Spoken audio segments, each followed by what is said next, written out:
Hello and welcome to Tash Talks, the chat show where we sit down with the most inspirational female entrepreneurs and leaders in the UK today. Today's show is all about bootstrapping, investment and fundraising, and I'm joined by two incredible women, Lucy Cohen, the founder and CEO of Mazuma Money, and Laura Rudoe, the founder and CEO of Evolve Beauty.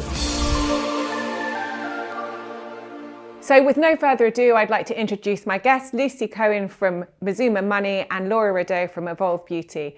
Welcome to Tash Talks, guys. Thanks for having me. Yeah, thanks for having me too. So Lucy, coming to you, tell us about Mazuma Money, tell us about you and what do you do? Yeah, so Mazuma Money is my company, co-founded with my business partner and best friend, Sophie. We've known each other since we were 11, so that's quite the story. And we figured out the other day we've known each other longer than we haven't, which is, I think, a milestone you reach in friendships when you've had them a long time. But we founded in 2006 as the world's first subscription service for accountancy. So nowadays, think of it like a streaming service, but for accounts. You've got your accountant on tap, and we do everything via a self-built proprietary technology platform, focusing really on the small and micro business market. So we're talking kind of, self-employed sole traders. That market is very much our bag because they're underserved elsewhere. So we really specialise in them. Brilliant. And Laura, tell us about you and Evolve Beauty. Yeah, so Evolve Beauty is my business. I set it up in 2009 and we make organic and natural and sustainable beauty products. We have our own studio, which is in Hertfordshire. I have a team of 35 people. We export to 40 countries now. And in the UK, we work with retailers like John Lewis and Holland & Barrett and Ocado. And we have certified organic, vegan and cruelty-free products. And we package them in sustainable packaging. Fantastic. So Lucy, coming back to you and the world of micro businesses. Now you are serving a lot of clients, aren't you? Yes, all across the UK. So we've got them as far as, we're based in South Wales, we've got them as far as Shetland. So it really does span the whole UK. And when you look across your client base down at a very small business level, because like you said, it's mostly solopreneurs and up to what size companies do you tend to work with? Our sweet spot is kind of sub £1 million, kind of fewer than 10 staff. But honestly, that's when we look at the small business market, we say there are 6 million small businesses in the UK. Yeah, I mean, these are the entrepreneurs of Britain, aren't Absolutely. They're the lifeblood. They're the ones that, they're paying the taxes, they're employing the people, they're taking on the apprentices, they're taking the risks.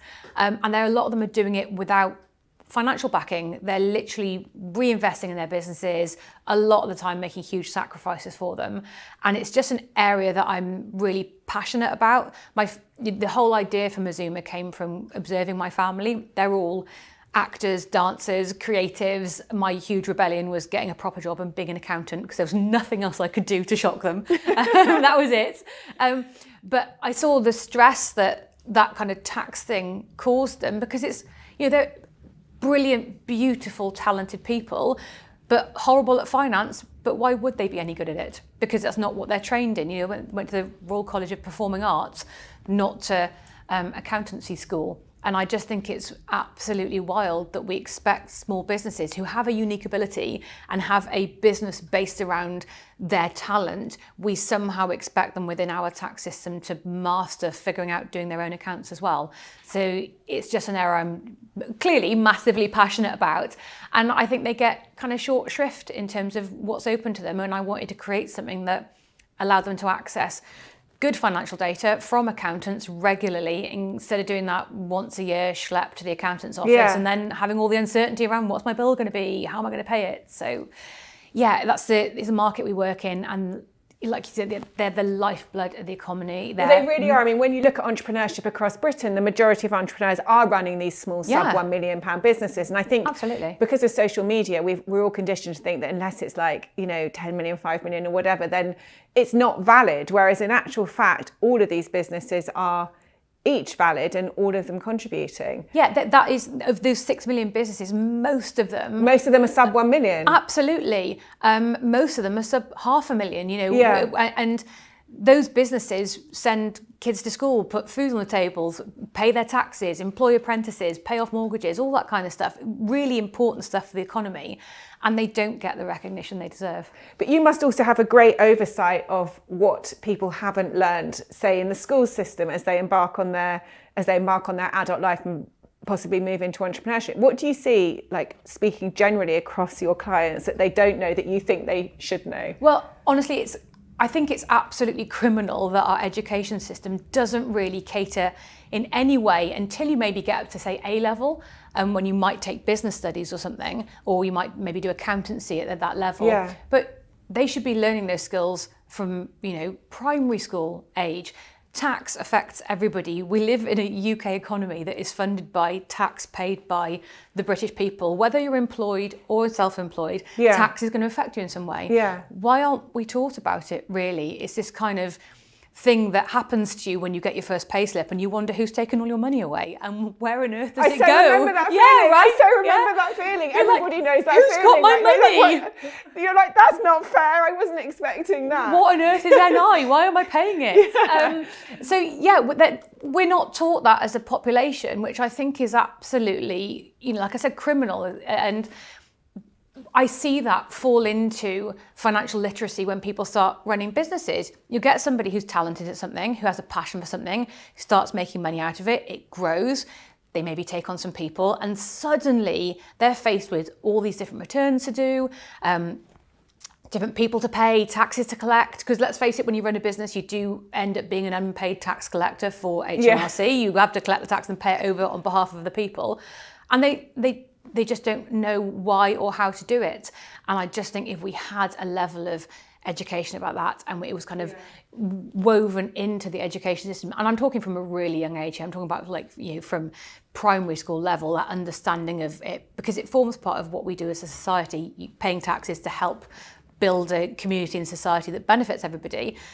It's just crazy that we don't know about that stuff, and that then you're hit with it. Suddenly you're in a business and you think, well, hang on a second, what are all these different taxes I have to pay? Yeah, absolutely. And how am I supposed to handle it? On top of running a business being famously tricky anyway. Yeah, I love that, famously tricky. Yeah. Which brings me on to my next question, because as well as supporting all these micro businesses that are your clients, you're obviously a female entrepreneur. Yeah. But in a space where there's not very many female entrepreneurs, I mean, do you want to share the stats? Because it's quite, I don't know if it's surprising or not, but it shows, what you've achieved. It's depressing, I think, rather than surprising. So I've spent the last year I work in the accountancy space and the technology space, and I've really focused this research on the accountancy space. And I started looking around me as a female founder of a fairly large firm now and thinking, well, hang on, where are the other ones? Like, why am I still here 18 years after starting my business? Why am I still the only woman in so many of these rooms? Like, what's going on? So I started digging into the data, and a really kind of brief overshot of it is there are 94,000 accounting firms in the UK. Granted, a lot of those will be kind of sole practitioners, but that's the stat. When you dig down into the number of firms that have at least one female director, only 0.6% turn over more than £1 million. And then when you look at the number of female-led firms that are solely female-led, according to the data as at this point in time, there are 43 in the whole UK. That's it. And I just think that out of 96,000. Out of 94,000 firms, there are 43 female-led firms that do over $1 million. And I picked $1 million because it's an emotive number, and I could have picked any number. But when you start going up in that number, we're talking a handful, and you go up a little bit more, and it's just us. It's just you. This is firms doing over 3 million. Over 3 plus. It's kind of, we can't find any others. And I think that just talks about a huge pipeline problem, about we still have a very male-dominated space when it comes to access to accountancy qualifications and being able to set up and then grow. I think that the barriers are still very much there for women in that space, and I am absolutely determined to bring some of those down. Fantastic. So Laura, coming on to you in Evolve Beauty, tell us when you started the brand and where it's got to today. Yes, so I started in 2009. Actually, I started working on it in 2008. The month of the financial crisis was the month I decided to leave my job and start my own business. Of course, I didn't know that was all going to happen. And that was the same month I got pregnant with my eldest child as well. So, which was an amazingly great surprise. And that meant that the summer of 2009 was when Daniel arrived, and then in the autumn we launched Evolve. So I had a tiny baby, and we launched into John Lewis nationwide and Whole Foods and Planet Organic, and I was juggling, I don't even know how I did it actually. And at that point it was just me, and I'd started the business with this seed investment from my parents of £60,000. and I've bootstrapped the business. I've never taken any investment, and I've grown it to being in 40 countries and having 30 people in the team. So it's no longer just you. It's no longer just me. And about 10 years ago, we brought the manufacturing in-house. So initially we didn't have it in-house. And then eventually that really was a really good decision, because it meant that we could really make the business lean. So suddenly we could have, instead of making a few products and having to make lots of them with our contract manufacturer, we could suddenly experiment and have lots of different products. We changed our packaging at that time, and that was when the business really started to take off. So from being really a very small business, not bringing in an income for me, every year it went on that classic hockey stick from 2015 to 2020, and it went from sort of 100k to about 5 million in about 5 years. So, yeah. Incredible. And just, I think that vertical integration of the supply chain and how that was a turning point for you. I mean, there were two things that happened at the same time, the rebrand and your ability to test new products, wasn't it? Your ability to sample and I think they both played a big part. And I think having the right packaging and having product market fit is very important. And having our sort of very apothecary style packaging with a simple label was a key factor. But I do also think having the ability to launch many more products and run product experiments and be able to just really put all of our ideas into practice was really, really important. And we're flexible in lots of different ways. So we can, if you get a big order of something in, we can suddenly make some of that. But also it means we've got complete control over our supply chain. And so that's enabled us to get lots of certifications. So we wanted to have organic and natural, vegan, cruelty-free because of our focus on having natural, sustainable products. And so we're completely the masters of our own supply chain. We know exactly what's in the supply chain. We can source things. And when you work with contract manufacturers, you really can't do that. And we don't really talk about it enough, but we are really, really innovative. We have our own formulator. Really, innovation is at the heartblood of what we do. We have a panel of over 6,000 people. And every time we launch a new product, we send out products to this huge panel and people try the product. So there's a real kind of co-creation element of what we do. And so last year we launched 19 products, some of which were for spa and the rest were for retail. So we're incredibly innovative, and I don't think we would be like that if we're working with a contract manufacturer, because we work at speed, we've got really good insight, so that's the business model that we found to be really, really successful for us. But it all came from really tiny beginnings. So in 2015 we had a little tiny studio and a table. In fact, it was about as big as this room, so it sort of had one table in the middle and we were sort of making everything. And we've really gone up from the beginning. We know all of the steps. At that point we were 3, and my ops director and me and the lady who helps with products, my product head of product, were the only 3. And so we know exactly how every single role in the business works because we've done those roles ourselves. And we've bootstrapped every step of the way. So any problem that comes along now, we can solve it because we've got that in our DNA as a brand. That's fantastic. And how important do you think it is in terms of growing a brand to have new products moving through? Because I certainly feel over the last few years, brands are launching a lot more products.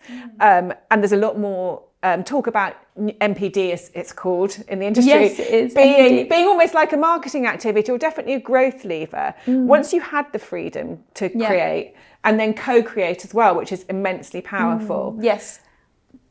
How important do you think that was to where you've got to today? I think it's very important, and I think there's a few reasons why we do NPD. So sometimes it's filling a gap in our portfolio. So we're thinking, well, which products do we have, and do we have a product that will meet everyone's needs? And we're actually still filling in those gaps, and we're sort of coming to the point where we do have most products that we want to have, but that's been a sort of a project of ours.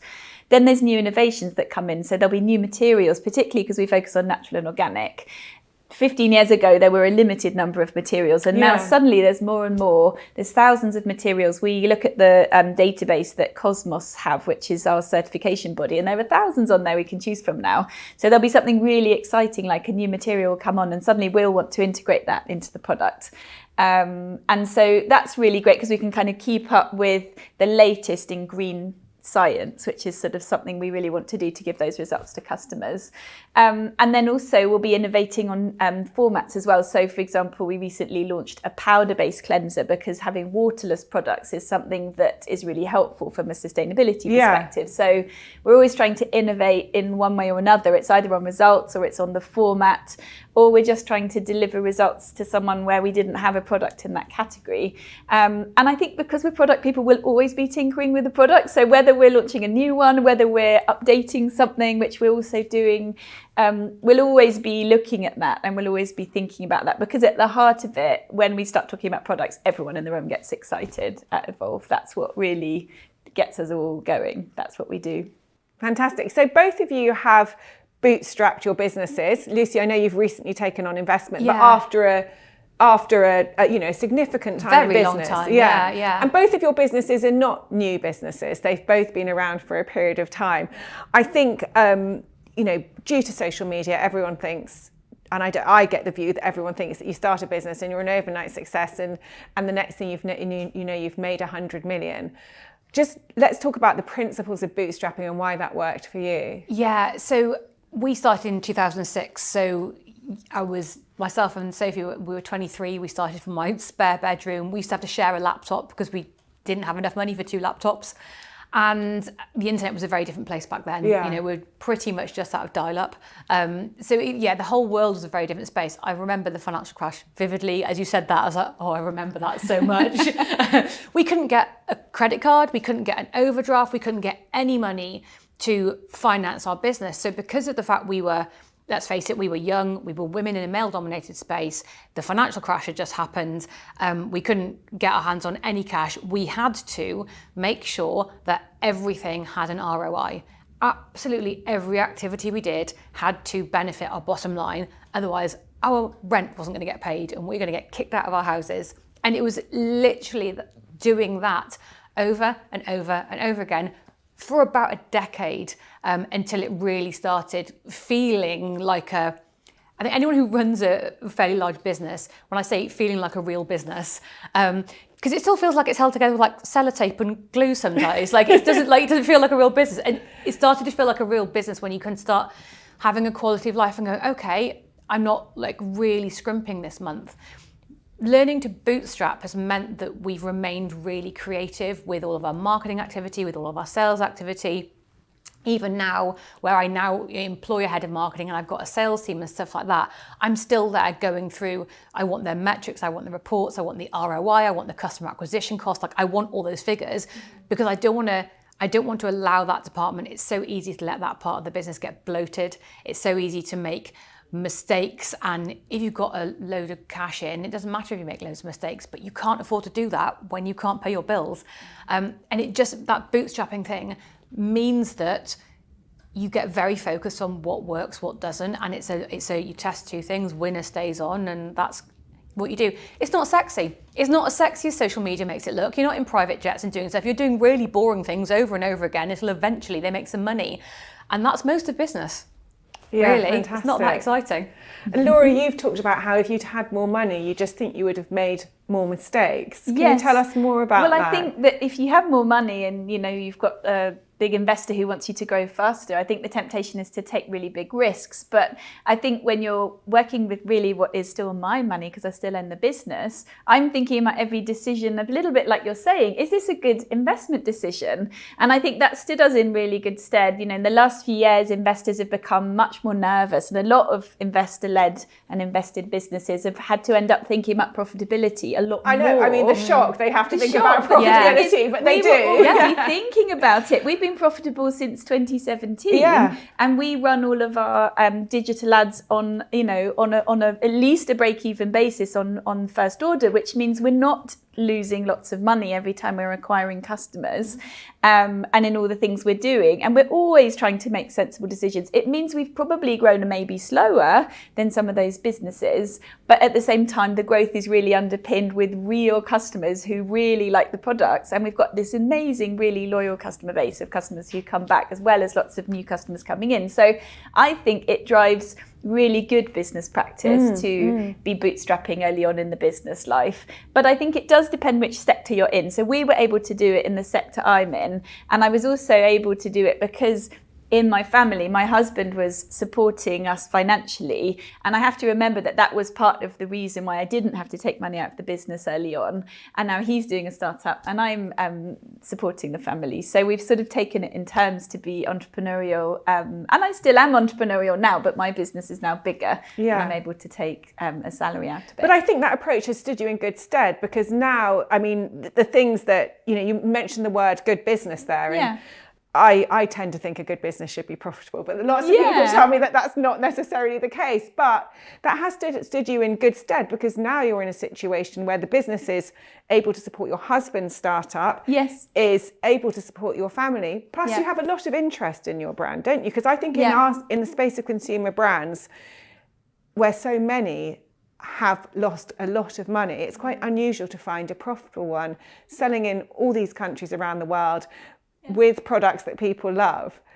Yes, so I think, at some point we might take money. It's not that we never will, no. But early on, I didn't feel that I was ready, and I felt a little bit like, I needed to get the idea off the ground, and I didn't have product market fit. So I felt like that all needed to happen. And I was also having our children during that time and juggling everything.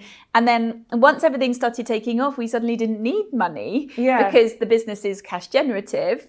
And so until now, I haven't needed to raise because I've actually got some cash in the business. Now that could change if something different happened, if we had to scale up and we launched into a really big retailer. And so I'm not going to say we never would take money. If we needed it, we would. But why would you take it if you didn't need it? Because why would I want to, give away bits of my business for no reason? And so I'm lucky. I'm in a lucky position, and I love being the mistress of my own destiny. Because I think also initially I didn't feel that investors would be aligned with my very sustainable and ethical positioning. Yeah. I also didn't have an exit point in mind, because I'm just loving running my business so much. I just wanted to keep on doing it. And as soon as you decide to take money, you have to at some point think, well, your investor needs to get their money out. Yeah. So how is that going to work?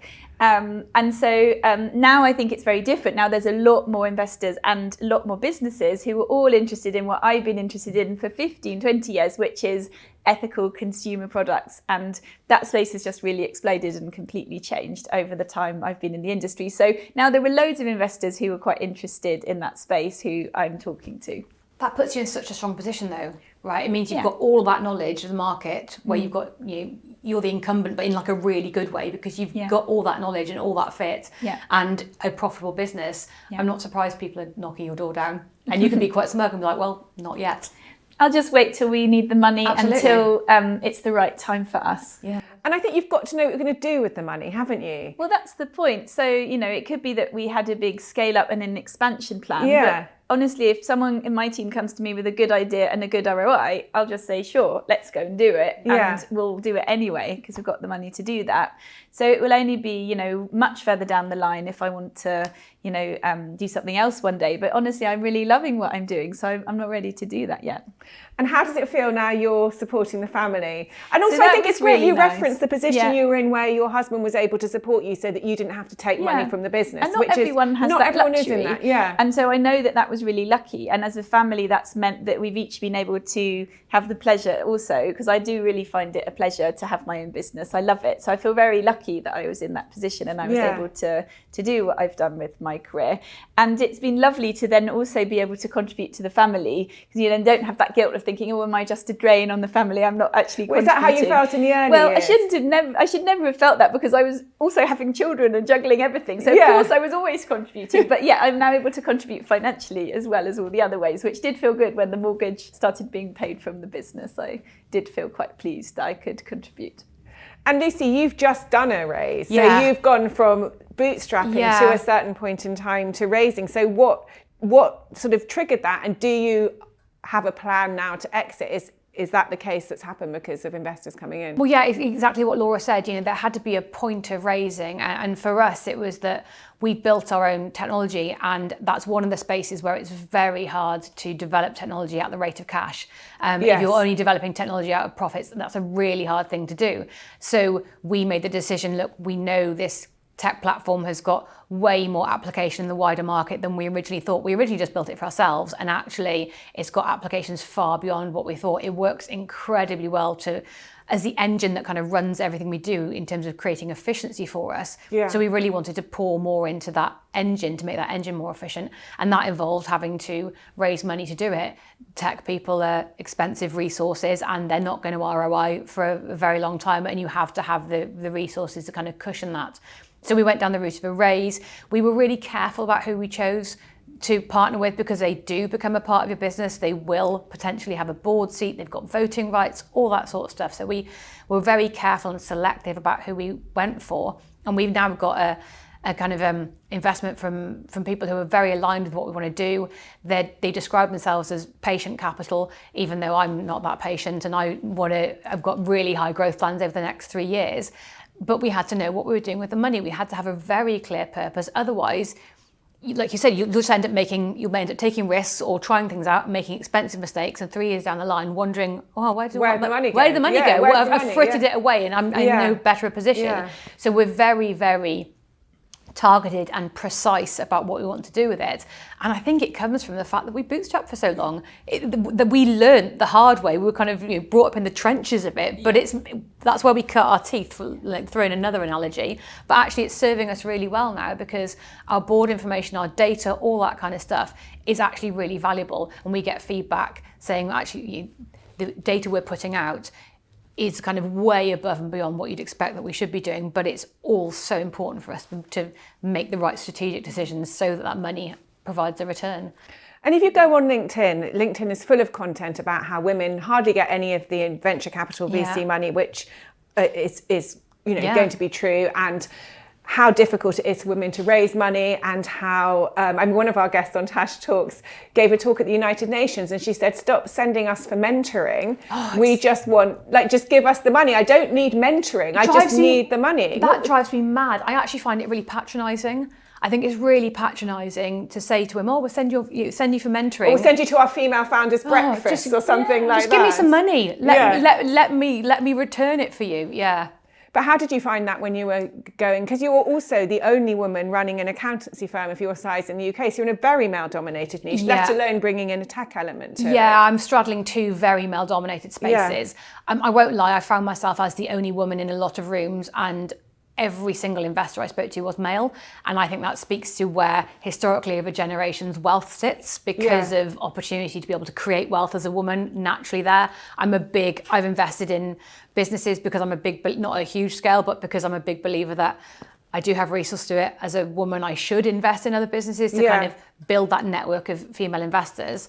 And currently it sits at just under 2% of VC funding goes to women in the UK, which is tragic, because women don't lack ambition. They're just as capable. They have business plans that are executable, and they make for really good investment partners. So just give us some money.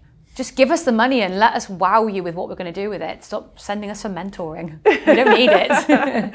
And Laura, in the talks you're having, you are in a fortunate position in that, you don't need the money, which I think, again, comes from the way you've bootstrapped and built the brand over time. So this is not an overnight success business. How long did you have it before your kind of 5 years of growth? So we'll be 15 this September. Yeah. So you had 10 years ahead of the, about sort of 5-6 years of getting product market fit, and then and 10 years beyond that. So I think it took at least 10 years to have the second McDonald's in the franchise. So you always have to remember that when it isn't a tech business, physical products do take a long time to build businesses from. People need to try them, and then they need to actually share what they've tried, and that takes a while to filter through. You can accelerate it now, and everything's going faster than it used to go, and it's amazing how social media and Shopify and things have democratized everything. But even so, I think that for the first 5 or 6 years, I was feeling terrible about the fact it was taking so long. And I think it was my husband actually who told me that stat about McDonald's. That's a really, really interesting stat. That's a great stat. Yeah, so it just takes a long time to get businesses right, or can do.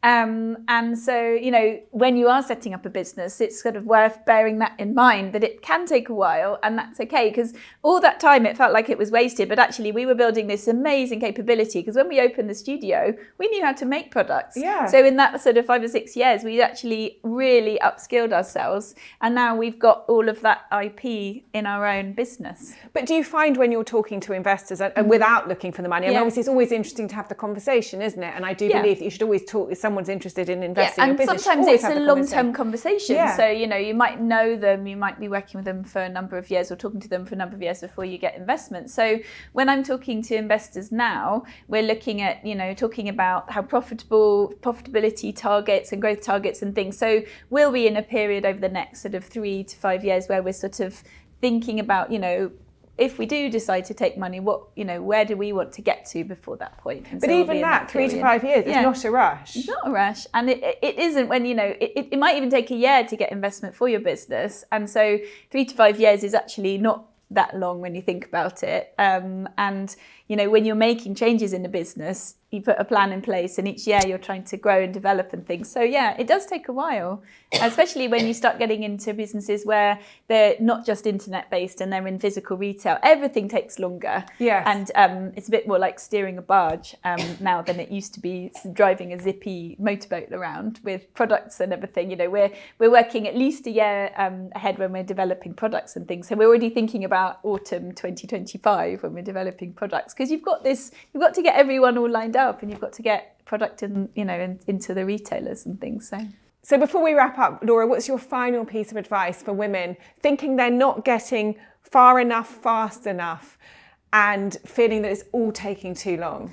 I think women have to remember that businesses do take a long time to build. If you build them properly, you can bootstrap a business and take your time and do it at your pace rather than having to go out and get investment. That's the way that I've built my business. But you should also be confident about your business idea. And if you do need to raise money, then go and get the money, because why aren't women getting that money? Let's make sure that they're asking. If you don't ask, you don't get, do you? Fantastic. Yeah. And Lucy, what about you? Final pieces of advice? Yeah, look, very much mirroring that. You know, the first business advisor I ever went to see told me that Mazuma was a terrible idea, and I ignored him. So have the confidence in your idea. Just because it hasn't been done before doesn't mean that it shouldn't be done. You know, innovation is about doing something new, even if you're taking an older industry and kind of reinventing it. It's not reinventing the wheel, it's upgrading it. So having that confidence in yourself, go after the money, ask for money, unashamedly promote yourself. Don't feel like, oh, I don't want to boast. Boast. Go out there and do it. Talk about how great you are. And I'm really passionate, again, as a female founder, about kind of sending the elevator back down. If you get an opportunity to speak about another awesome woman in a room, do it. Be that person, because that's how all of us, you know, this is a team event now. This kind of feminism in business isn't a solo venture. This is something that we all have to do together. Be the person who speaks about another awesome woman in a room. Make the introductions. You're a brilliant introducer of people, Tash. I love that. And that means that you meet other brilliant people in your network who will build the club that, you know, let's face it, men have had for a very long time in business. We can build that for ourselves now. I love that. Thank you both so much for coming on. It's been a fascinating conversation. Thank you. Thank you.